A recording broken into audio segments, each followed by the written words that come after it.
The hosts feel it would be a little unkind to present this podcast without just a word of friendly warning. We are about to unfold the story of Frankenstein, a man of science who sought to create a man after his own image without reckoning upon God. It is one of the strangest tales ever told. It deals with the two great mysteries of creation, life and death. I think it will thrill you. It may shock you. It might even horrify you. So if any of you feel that you do not care to subject your nerves to such a strain, now's your chance to. Well, we've warned you.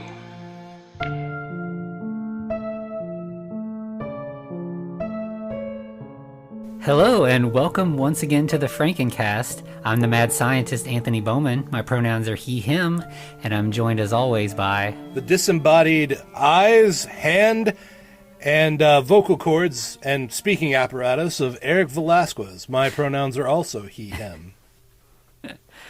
So real quick, we did this last week, but just as a little quick reminder, if you could, leave us ratings, reviews, stuff like that. Drop us a line. Let us know what you're thinking.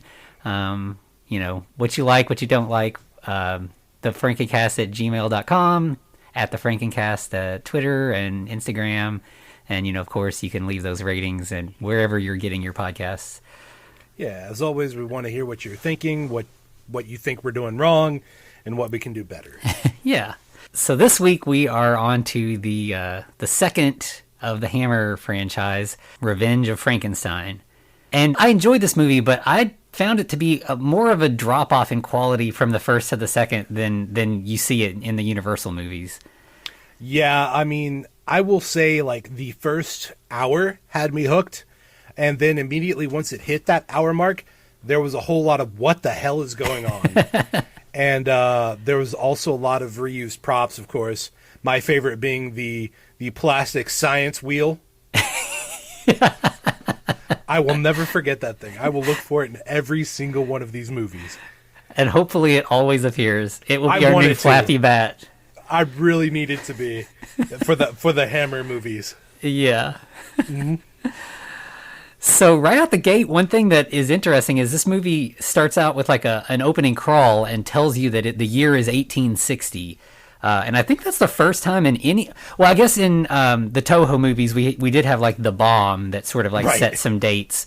But, most of, the Universal movies, it was very unclear where it was in the timeline. Especially because you had the weird stuff where people were using horses, but the clothes are a little bit more modern. It was sort of this fairy tale universe that wasn't really in our timeline. But here we get, it is 1860. The world for the old Universal movies, it was kind of it was like in the past that is also the modern times, right? Yeah. At least for then. Yeah. But yeah. This one's definitely firmly set. It is 1860, even though they're not exactly going to keep to all of that. One case being a yellow trash bin that makes an appearance. I did not catch that. Yep. Wow. Yep. So, but this movie does pretty much, it picks up right where the last one left off. We had the guillotine silhouetted in the background at the end of the last movie. And here we have... Victor Frankenstein being led to the guillotine, and he's getting his last rites read, and it looks like he's finished. It's the end of Victor right here at the beginning of the movie. Right, the final cut, as it were. Yeah.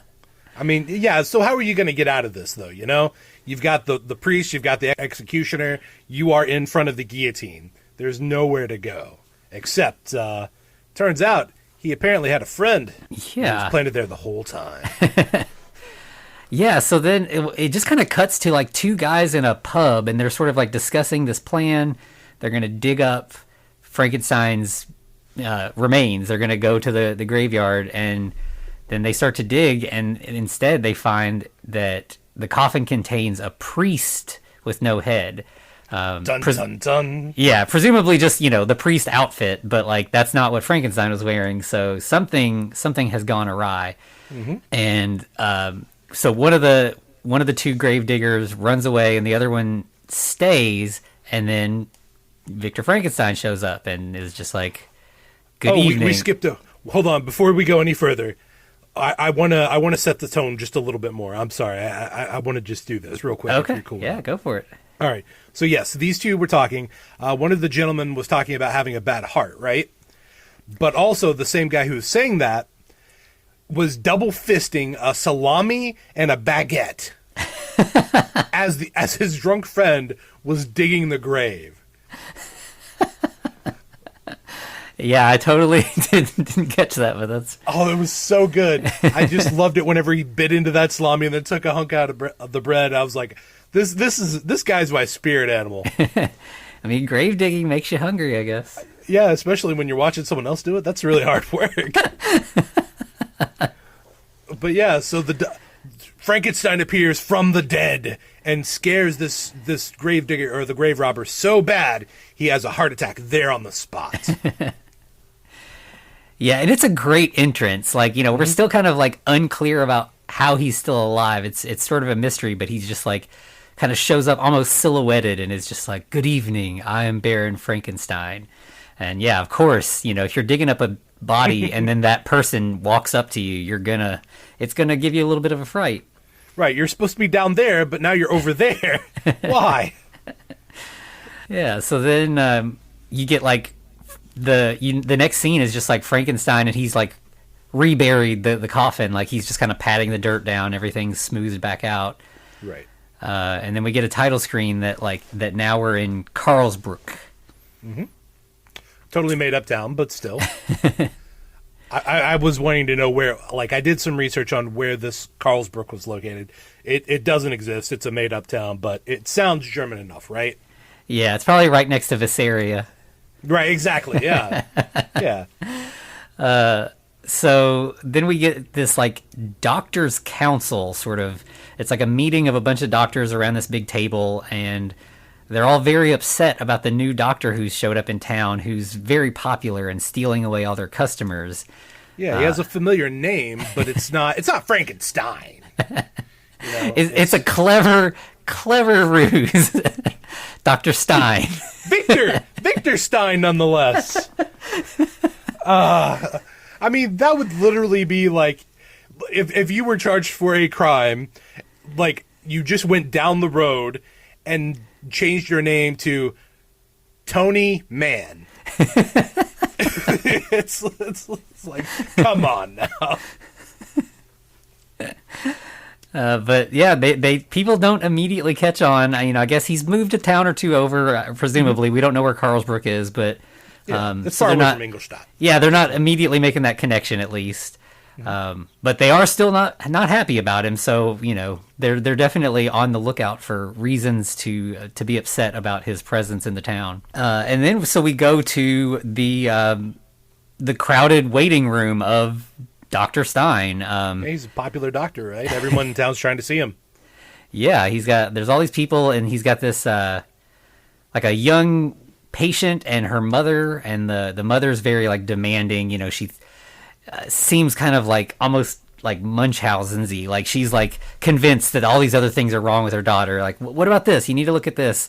And you know, Dr. Stein is not really. He's just kind of like humoring her, basically.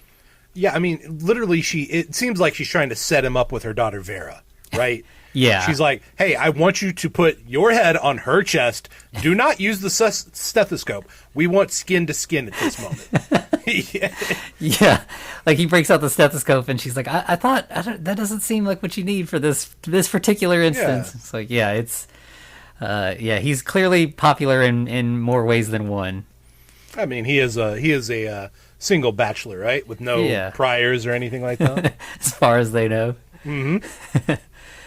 So then we get like some of the men from the Doctors' Council. They show up to sort of, poke around at Dr. Stein's facility and see what he's about. And he's like about to perform a procedure. It's almost like the surgical theater kind of deal, like where he's like talking and kind of performing while he's getting ready to do this surgery. It's not quite that like grand room or whatever, but like it's kind of got a similar sort of tone to the scene, I guess. Right. It's this area is kind of like the pre-op before you go into the full shebang, right? Yeah. And so the guy that he's getting ready to like do some work on, he determines that he needs to amputate this guy's arm. And the guy's all upset because he's a pickpocket. And it's going to affect his line of work. Now note, this arm has a specific tattoo that will appear later. Yeah, it's got a big kind of like forearm tattoo. It's kind of faded. You can't really tell exactly what it is, but you can see that there's like some sort of elaborate pattern on the forearm.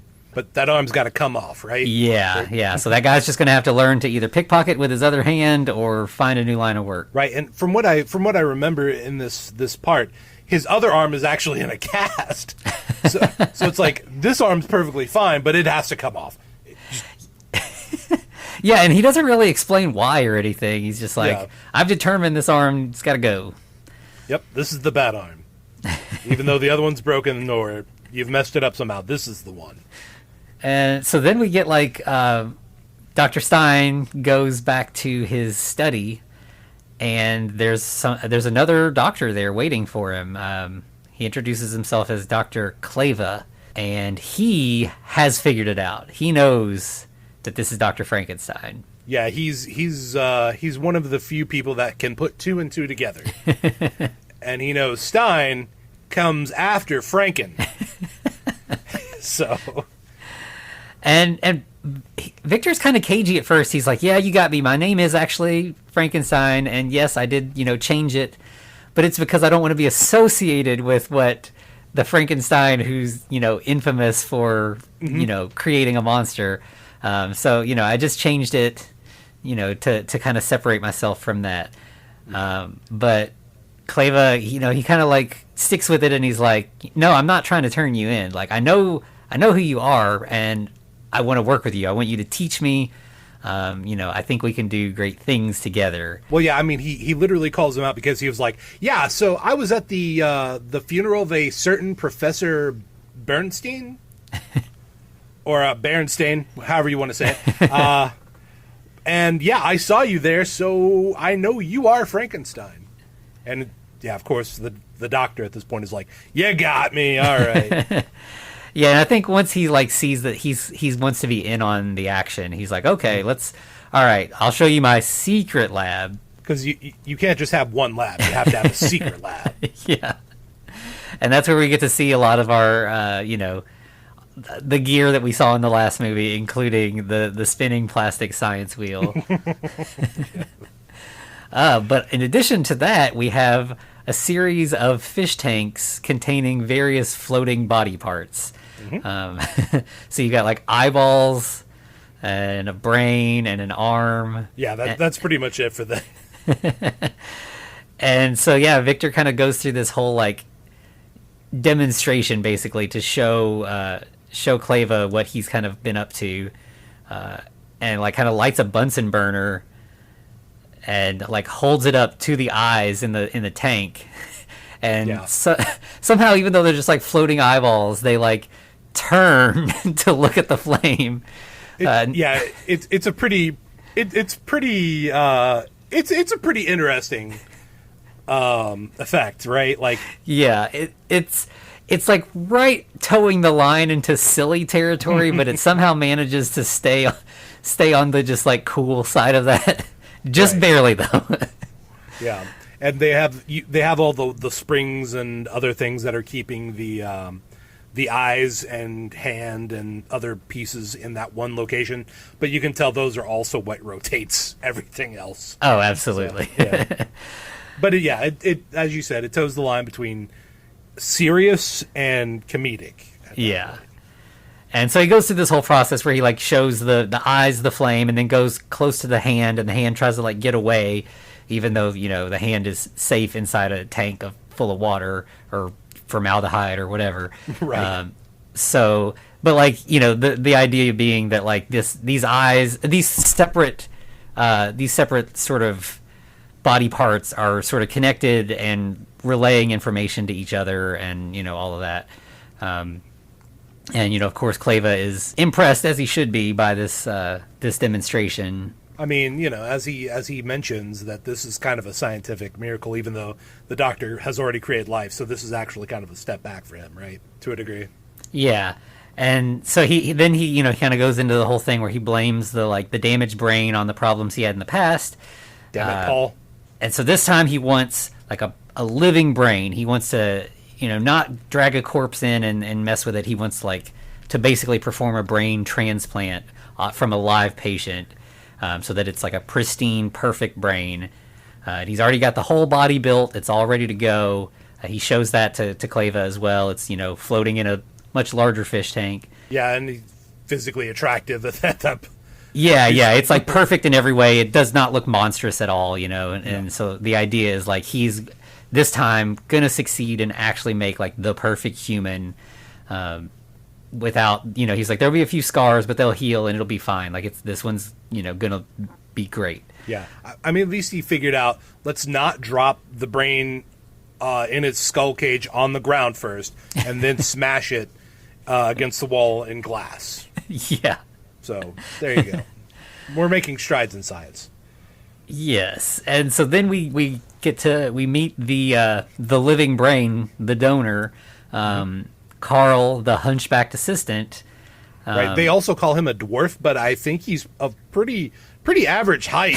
Yeah. So I mean, I feel like we shouldn't be just labeling. There's a lot of ableism in this one. Just check that. Yeah. Just be aware that just because the dude Carl has a issue where he is paralyzed, I believe, on his right side for the most part. His eye droops a little bit, his hands kind of seized up, and he has a pronounced limp. Yeah, and he of course, because this is a Frankenstein movie, he's got a hunchback, but it's not the sort of cartoonishly over-the-top hunchbacks that we've seen from Universal. This is just he has a slight kind of protrusion on one shoulder. It's nothing like Daniel had in right. in that movie or anything. I would imagine this is more like what an actual person with a hunchback would look like. Mm-hmm. It's like maybe they know somebody like this, Yeah.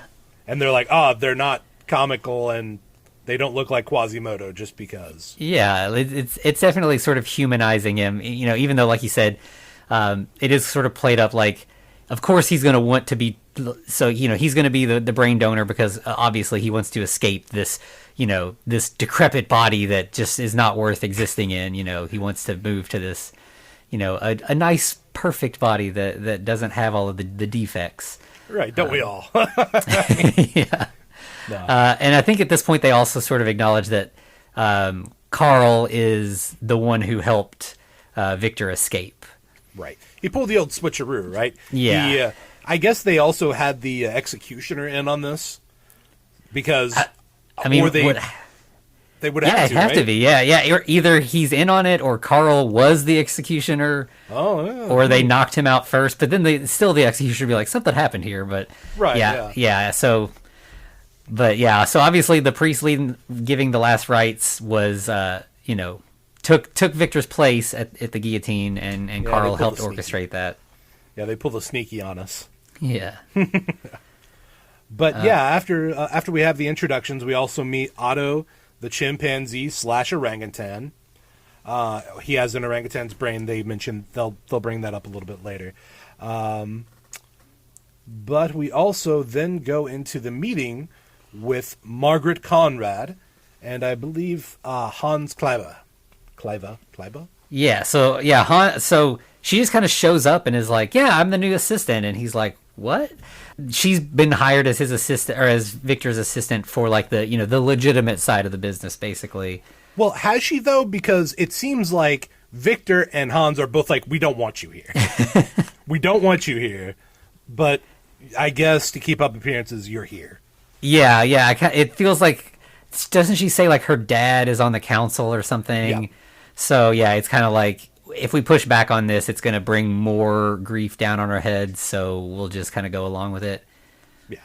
And of course, Carl also meets her in the process, and he is immediately smitten. Yeah, definitely. This is the the quote-unquote monster falling in love with the beautiful lady. Yeah, it's definitely a repeat of Daniel and Alonka. And, you know, so he's definitely excited that she's around. Yeah. And then, like, it pretty much gets down to business from there. Like, they go ahead and start working on performing the brain swap that night. Now, I will say, as they're doing their science, the machines have a pretty good beat, actually. I was kind of jamming out there for a second. it kind of had, like, a dance party mix to it. I think it's that wheel. It kind of spins. It gets like a rhythm going. Right? It's all about the wheel.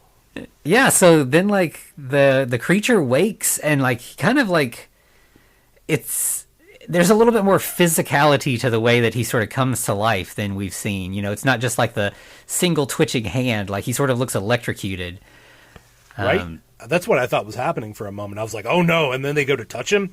So he's like convulsing and, you know, his back is arched like he's being, as you said, electrocuted. And I was like, "Doc, don't touch him, don't touch him." But of course they do because, you know, science. But yeah, but this is possibly one of the most violent awakenings of the creature that we've seen to a degree. Yeah, and I mean, I think that's the thing is this whole series sort of leans more towards like, you know, because it, you know, time has gone on a little bit, they can get away with a little more. Obviously there's gore in these movies and, you know, they can kind of lean into the violence and, you know, of course that's just the thing with horror as it goes on decade by decade.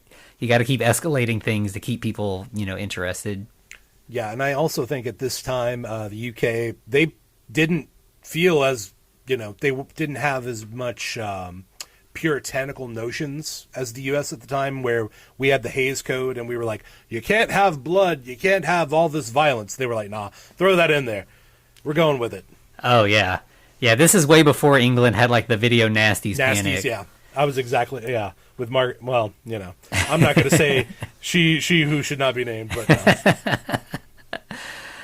no. Yeah, so then like after we get sort of like the creature waking up, we get like the first real case of like the doctor sort of really discussing brain science in a way that like makes sense out of all of the movies we've watched so far.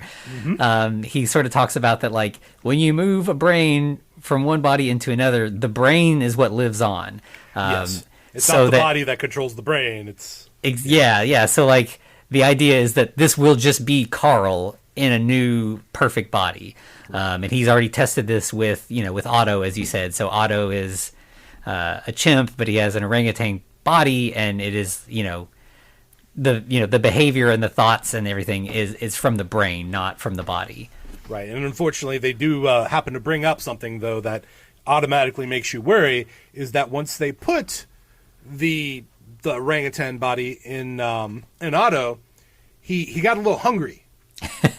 And he didn't just want peanuts or anything like that. He wanted meat. And the only meat available was his mate. Yeah. So. And he specifically calls him his wife, which is funny. I mean, in a way, maybe, yeah. Yeah. I don't think they exchanged rings, but, it was legal. Yeah, so... But what's not legal, whether you're a chimp or an orangutan or a human, is eating your wife. Don't do it. Yeah. Big negative on that one. Then Victor and Dr. Kleva sort of attending to the waking up new Carl, they kind of mess with him, do the whole sort of like bedside manner thing of just kind of trying to like get him to wake and sort of come to consciousness. While they're doing that, we get this like stranger who's kind of like watching from around the corner, and just kind of like secretly spying on them. We'll later kind of find out that he's like a janitor at the clinic, but the scene's kind of weird. Like it there's like a lot of like, oh no, there's this guy, and you're just like, who is this guy? Like, right, I mean, yeah. I guess because what they're doing, anybody seeing them could be a problem, but it kind of loses a little bit of the weight because you're sitting there just like, am I supposed to know who this dude is? Because I don't recognize him. Yeah, they don't. I mean, he's there in some of the scenes, just talking as far as the patients are concerned. He's in those scenes. But as you mentioned, he's more prominent in this one where he's front and center. And then once you see him there, then you're like watching out for him when he appears later. Well, he also starts talking more. Like he's kind of a busybody, effectively. Yeah. He wants to know everything that's going on, and he'll make up what he doesn't know, which sometimes tends to be correct. Yeah, absolutely. And so then we see like Frankenstein talking to the creature as he wakes up, and sort of like does like the reflex test with like the eyes, and kind of normal doctor stuff. Kind of taps on him and sees how things are developing. Kind of raises the arms and all that, and it seems like things are progressing more quickly than he could even have hoped. I think he mentions that one of the arms seems a little weaker than the other, but the progress still is pretty good. Yeah, he's ecstatic, right? I mean, there was a little bit of a delay in that right arm, but everything else was fine. Yeah, after how things went last time when the creature immediately woke up and tried to choke him out, this is a vast improvement. Yeah, 100%. But then this is where things kind of start to like take a turn, because Victor, I think, leaves, and you've got like Hans Kleva and Carl talking, and Kleva's like, you're a medical marvel. Like, the world is going to be so changed by just the fact that you exist. People are going to want to see you, and you're going to be examined by the greatest doctors in the world, and like you're just going to be basically like you're going to be a sideshow exhibit. Like, exactly. We're going on a press tour. We're going to do shows. It'll be great. Yeah, and of course, Carl's not excited about that. He's like, no. People have been staring at me my whole life. Like, this was my chance to live a normal life. I don't want to be, this freak that is the center of attention. Like, even if it's for something positive, it's the same thing. It just amounts to like, being stared at for the rest of my life still. And so from then on, you kind of start seeing like Carl trying to figure out a way to get away, like to escape this life that Victor and Kleva have started to, set up for him. Right. Yeah. I mean, at least give the guy a month off, because you could tell like the character work from the actor playing new Carl. I believe his name is Michael Gwynn. Yeah. So he does a really good job of showing you Carl's anxiety. Oh, yeah. It's like, oh, that's a mood right there, buddy. I understand. Yeah, the acting, and I mean, like, everybody does a pretty good job of like, being subtle. Like, there's a lot that's like unsaid that you know exactly what's going on. Like, I mean, when Carl like meets Margaret, for example, like it's never said outright, but you know what's up right away. Oh yeah, 100%. But so yeah, then we get Margaret sort of stumbling into the secret lab that she's not supposed to be in, and she sees new Carl. Well, yeah, I mean, that's because the caretaker is running his mouth. Like, hey, I saw him take a body in there. He's a butcher. He's cutting people up and just throwing the body parts together. I don't know. It's weird. I haven't been in there, but I know where there's a secret key, and I'll go get that for you. Yeah. Right. Yeah, he's definitely just trying to stir stuff up. Like, he's not going to get in the middle of things, but he's going to, like, direct other people to get into the middle of things. Right. He's like, I'm not going to get fired, but I'll get you fired. That's for sure. But yeah. So Maggie does, or Margaret, I'm sorry, I nicknamed her already. Yeah, she goes to visit Carl, and they have a nice, sweet little moment. And Carl immediately like starts kind of, hey, these wrist straps are a little bit tight. Maybe you could do something to help out with that. Yeah, and she's like, no doubt, I'm on it. Let's do it. And she loosens them up for him. But by the way, as a side note, when we pan back to Dr. Frankenstein, I did notice this. There is some lettering in his office window that says chirurgy, CHIRURGIE, and I looked it up, and I'm like, why is it French for surgery? I mean, I know why it's French for surgery, but why French and not German? Huh? Yeah, that's an interesting choice. Just something to think about. That in my mind, this takes place in like Belgium, kind of where Germany and France meet. Yeah, that makes sense. Maybe.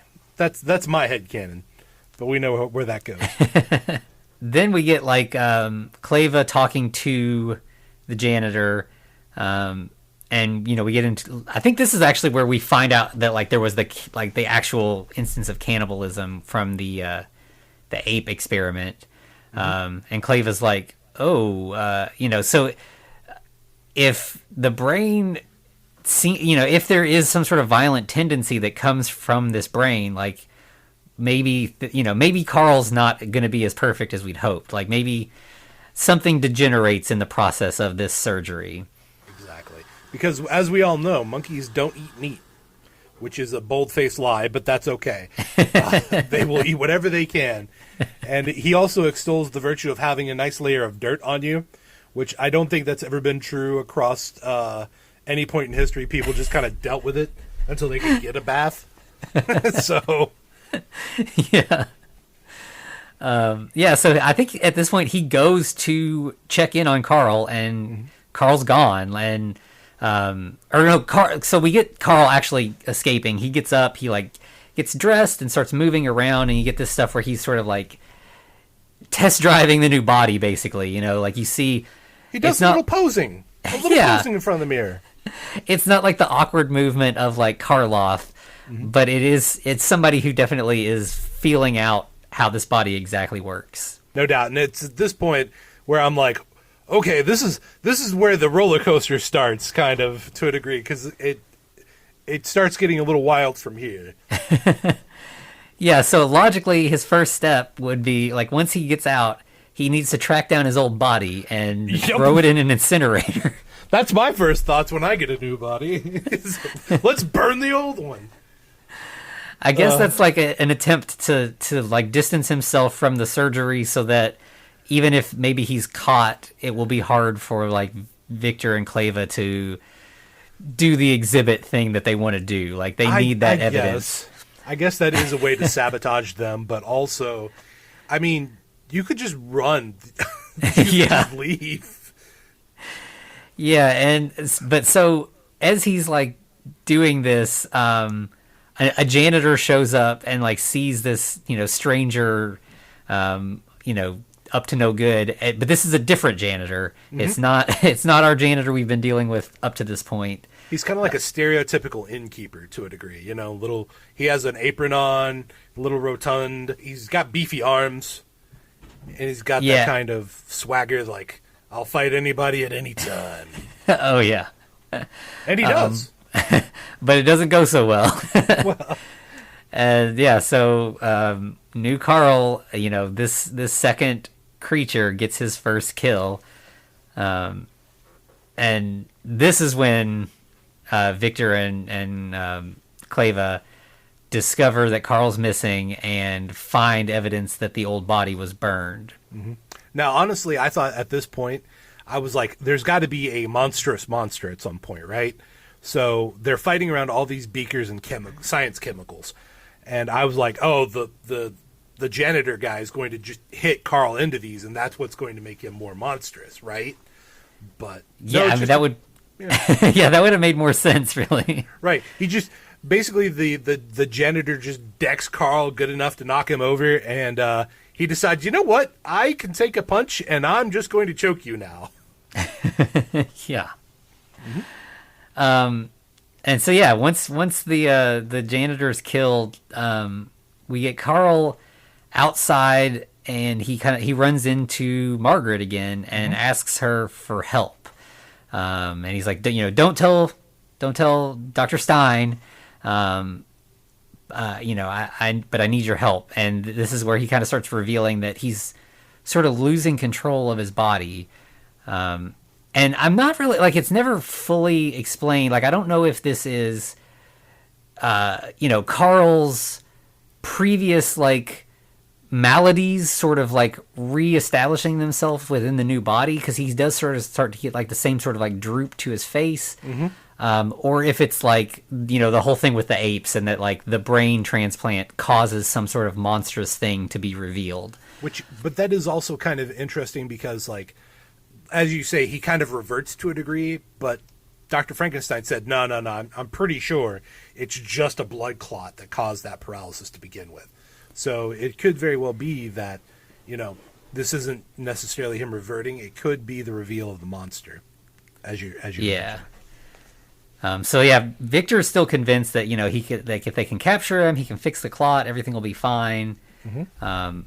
But meanwhile, Carl's kind of on his sort of like monstrous rampage, and he like sees this like young couple sitting outside. They're kind of flirting, but then they sort of part ways for the night. It's because she wants to do the dirty, and he just wants to look at ants. Which is kind of a nice sort of change of pace that, you don't have like the aggressive guy and the girl sort of like demurring or whatever. Right. You got this empowered woman. She knows what she wants, and the guy's a little skittish about it. Yeah, and she literally tells him, yeah, a normal guy would be like, let's do what needs to be done. And I'm like, oh, well, there you go. Good for you. But since he doesn't seem to be interested, she kind of takes off, and then the creature / Carl comes upon the girl and kills her as well. Mm-hmm. And speaking like we keep saying Carl, and it is kind of funny. Like I guess outside of like the creature being Fang in Mad Monster Party, right. We haven't really had like a monster who's just like straight up had a name. A name, yeah. It is the monster, or it will be Igor, or it will be whoever else goes into the creature, right? Yeah, or our sort of like adamant insistence that we could just call him Frankenstein. Yeah. But this time he's just he's Carl. Yeah. And so then the police find the murdered girl, and it's kind of unclear. I don't know if they like have brought Victor there to examine the body, or if he just happens to be nearby. But either way, like they're like, here's a doctor, look at the body, tell us if you can see anything. And it's pretty clear that he knows what happened, but obviously he does not pass this information along to the police. Yeah, he's very clever, this Frankenstein. So then we get like Victor and Hans go to like this sort of like salon, basically, like the old style thing where you've got like people sitting around discussing things and like music and everything. They have their own little private concert going on, right? Yeah, and so they're kind of asking around about if anybody has seen Carl, or if they know anything about then who should appear. Right. Carl breaks through the window, and this is where we really see like the monstrous qualities. Like his face is very noticeably deformed at this point. Yeah. And he lunges at Margaret. Yeah, and but he says Frankenstein, and then collapses. It appears to be dead. Dun dun dun. So now Victor's name, his real name, has been said in like a crowd of people. Yeah, everyone knows. Yeah, so of course then we get the Doctor Council, we're back in their meeting room, and they're like, so that guy's Victor Frankenstein, right? Like, yeah. So we gotta dig into this. This might be our chance. Yeah, I mean that was kind of a flimsy name anyway, right? It's like Dr. Victor Stein, Victor Franken. Come on, we were dumb for not noticing to begin with. Yeah, so they invite him to meet the council and like defend himself. And he kind of does the whole same thing again, where he's like, yeah, I am Victor Frankenstein. Yeah, but I'm not the Frankenstein. Yeah. And everyone's like, you look an awful lot like Victor Frankenstein. He's like, nah, he's my cousin, though. And so they kind of let him go, but their plan is they're going to go exhume the grave of Victor Frankenstein, and of course, as we know, they dig it up and find a decapitated priest instead of Victor Frankenstein. Yep. So at that point, the cat is well and truly out of the bag, and they do not keep it to themselves. They tell the entire town. Which leads to this great scene where Victor like goes to the clinic to like just do his normal rounds, and like all the patients are just like. Right. Giving him the stink eye right away. This scene was tense, though. Like, yeah. Like, everyone is like, we're going to kill you at some point. We want you to know that by the way we're looking at you right now. And, yeah, so he kind of keeps trying to act natural. He, like, goes and sort of, like, starts looking at a patient, and Yeah. then like immediately they just like all sort of jump up and throw down. Yeah, well, they throw what? Clay, it looks like it's either clay, like bedpans or chamber pots at him. Yeah. He gets a good 3 launched at him. They break behind him. But yeah, as he's leaving, he gets brained by a gentleman with a crutch. Yeah, and so he is like dying basically. Yeah, oh yeah, they beat him up. Yeah, and he looks rough. Like the gore is there, you know. I mean, like he's got blood all over his face and everything. Swollen. He looks very disheveled. Yeah, it's rough. Yeah, I mean, it looks like he got beat to death. Yeah, and so then that's when Clava arrives and sees all of this, and Victor's just like, you know what to do, Right? And you have all the Clava's skills. Like, yeah. So of course, Clava takes, he removes Victor's brain, and there's this. He's got like Victor on a slab. He like does the surgery, gets the brain out, drops it in the jar, and he's like getting ready to transfer the brain to this other second creature that Victor just had prepared. Yeah, that was forethought. I mean, he just keeps making new beings effectively. I guess Yeah, that was this the is- plan. Right? Yeah, I mean, like he just can't say, it's a compulsion, But in this case, this is where we see that there is the pickpocket's arm has been used. You see the tattoo, and around this time, like before he can finish the whole process, the police arrive and they've got a warrant out for Victor's arrest. And Hans is like, "Oh well, shucks, you just missed him. He's over just there on the died. slab." Yeah. And so they take a look, and he's like, yeah, I mean, I did take his brain out, but it was, for science. That's, that's how we do things. So like, I just had to, check on things. But yep, he's definitely dead. Here's the body. This isn't the decapitated priest. You can see this is Victor Frankenstein. Case closed. Right. Don't worry about it. I like how the constables are all like, "All right, let's bag him and bury him in unhallowed ground, specifically unhallowed. It cannot be hollowed. You cannot have any blessings upon the ground in which Victor Frankenstein is laid." Absolutely. And so then, like, they leave, and you have Clava sort of like rush back in to like finish the surgery, and then we cut to another title card. We're back in London. Yep, at the estate of Dr. Frankie. I mean, this man is a master of hiding. Yeah, so it's literally like Frank but with a C in the middle this time. So you get the CK. So that's how clever he got this time. Yeah, he just cut off the Stein. That was what gave him away. But also now he has a new appearance. He has a mustache and a monocle. Yes. And so somehow he has managed to, find body parts so that like he looks exactly, it is still, it's Peter Cushing. It's not a new actor, but yeah, like the clever disguise of mustache and monocle. Listen, he figured out the nose with the mustache and the glasses long before it was really a thing, okay? Yeah. He's an innovator, this Frankenstein. Or Frank, yeah. sorry. So this one, it doesn't really end in the cliffhanger that we had the last time. Like, we know he's safe. Yeah. Obviously, there is still like the thing where like, what's going to happen next? Because obviously, he's not done. He's safe and alive, and still practicing. Definitely going to get back up to his old tricks again. It's just a matter of, waiting for that next movie, basically. Right.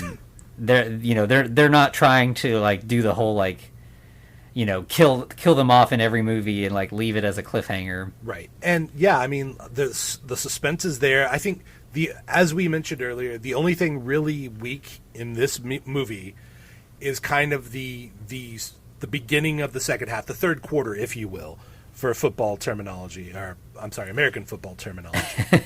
It gets kind of weird there where Carl's making a lot of weird decisions, or at least they do have a sense to them, but it's still pretty wild and pretty erratic. But they do get it back on track by the end, I think. Yeah, it feels a little bit bloated. Like there's a lot of like running back and forth and conversations that like go across like 4 scenes when they could have just been like one scene. Right. So it's a little padded, but that's okay. It's not like it's really really long or anything. It's still relatively tight. It could have been like after some of those Universal movies that barely crack an hour, they definitely could have streamlined it a bit. But all the same, it's still a good movie. It's definitely very enjoyable, and it definitely like keeps you interested in like the saga of Victor Frankenstein. Right. I mean, because at this point, it's not the monster. The monster was gone in the last movie. It's the man who is Frankenstein is the monster at this point, right? That seems to be the whole hammer. Yeah, I think we talked about that a little bit last time, but like, this sort of like cements this that like, in Universal, the monster was the star, and we had rotating doctors, and this time the doctor is the star, and we're going to get like rotating monsters. Yeah, exactly. And I know I mentioned this also last time, but literally, if you were a fan of the Reanimator movies, like they pretty much just whole cloth like lifted this, where Herbert West. I've been taking too much spice. I'm sorry. Where the doctor is the monster, continuing going forward. He's the one we follow. Yeah, and continues to sort of like experiment and fine tune things and try new things. The compulsive experimentation, exactly, 100%. But yeah, so that will take us on to the next movie, which they actually made people wait a while. This, again with like Universal, the movies like dropped like almost every year or two there was a new one. But so this movie came out in 1958, and it will be 1964 before we get the third installment, The Evil of Frankenstein. Right. One of my favorites in the Hammer series, I believe. So I'm excited for it. Yeah, it's really really great. It's the one bad thing I'll say about the Hammer titles is that because they have a uniformity to them, they do start to like blur together a bit. I think we mentioned that last time as well, but like with Curse and Revenge and Evil, it's easy to kind of get them blurred together. But yeah, we'll dig into what makes it unique and special next week. Well, I think the last thing for us to say then is to be continued. Looks like you survived another episode. The Frankencast is a production of FCR Media. It's hosted by Anthony Bowman and Eric Velasquez. Follow us on Twitter at The Frankencast, or send us a letter at thefrankencast@gmail.com. Our cover art is by Amanda Keller. You can find her at Keller Illustrations on Instagram. Our theme music is by Vivek Abhishek. Thanks for listening.